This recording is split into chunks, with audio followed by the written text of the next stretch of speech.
فرماتے ہیں کہ بچے تھے گھر میں 6-7، غربت تھی، کام ملتا کوئی نہیں تھا، اور میں کام چور نہیں تھا، کام ڈھونڈتا تھا، پر اللہ کی قدرت کے کام نہیں ملتا تھا۔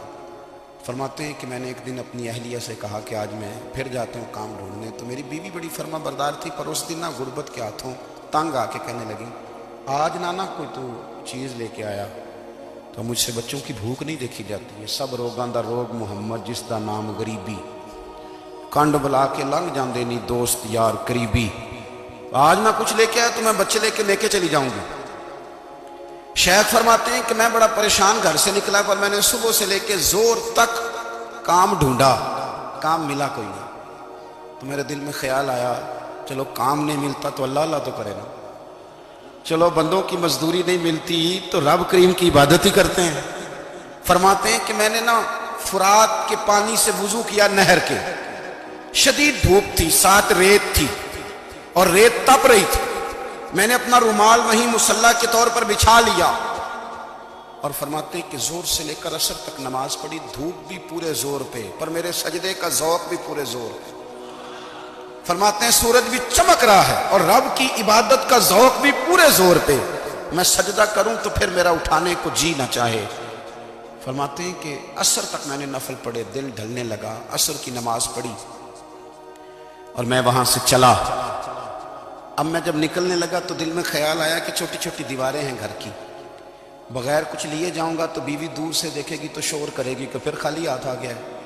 کہتے میں نے اپنے اسی رومال میں جس پہ میں نے نماز پڑھی تھی نا، رومال میں کی آخی دے پنجابی جسافہ کہتے ہیں، اسی میں نا میں نے کچھ ریت بھر لی کہ وہ دور سے دیکھے گی تو سمجھے گی کچھ لے کے آیا ہے، چلو جا کے اسے بتا دوں گا کہ آج پھر مزدوری نہیں ملی۔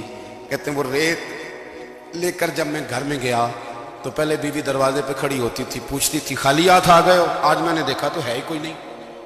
فرماتے ہیں میں اندر داخل ہوا، سلام لیے، کونے میں میں نے وہ رومال رکھ دیا اور میں نے آواز دی کہ بھلی مانس کہاں ہو؟ تو وہ کہنے لگی آپ منہ ہاتھ دھو لیں، میں روٹی لے کے آئی۔ میں نے کہا روٹی کہاں سے آ گئی؟ یہاں تو کئی دنوں کے فاقے، تو کئی دنوں کی غربت ہے، یہاں تو اس گھر میں تو فقیری ہے۔ فرماتے ہیں کہ وہ روٹی لے کے آئی اور اس وقت کی جو موجودہ نعمتیں تھیں، سمجھ لیں سلاد، اچار، ہر چیز ساتھ لائی۔ میں نے کہا کہ بچے کہاں گئے؟ کہنے لگی وہ کھانا کھا کے کھیلنے گئے، آپ کھانا کھا لیں آ جاتے۔ کھانا اس نے چن دیا۔ میں نے حیرت انگیز لہجے میں ساری نعمتیں اپنے دسترخوان پہ دیکھ کر کے بیوی سے پوچھا یہ کہاں سے آیا کھانا؟ بچوں کو تو نے کہاں سے کھانا کھلایا؟ یہ سارا کچھ کیسا ہے؟ کہنے لگی پتہ نہیں آج آپ کس کریم کی مزدوری کرنے چلے گئے تھے، پتہ نہیں کس کریم کی، میرے گھر میں تو اتنی نعمتیں آئی ہیں کہ مجھ سے سنبھالی نہیں جا رہی، اتنا اناج ہے، اتنا گندم ہے، کس کریم کے دروازے آج چلے گئے تھے؟ یہ کہتے کہتے وہ اٹھی اور اٹھ کر کے کہنے لگی پہلے بڑا کچھ آیا تھا، اب کیا لے آئے ہو؟ اور جا کر کے نا اس نے وہ ریت والا رومال کھولا، کہنے لگے میں تو لے کے آیا تھا ریت، تو میرے رب نے اسے بھی سونے اور ہیرے بنا دیا تھا۔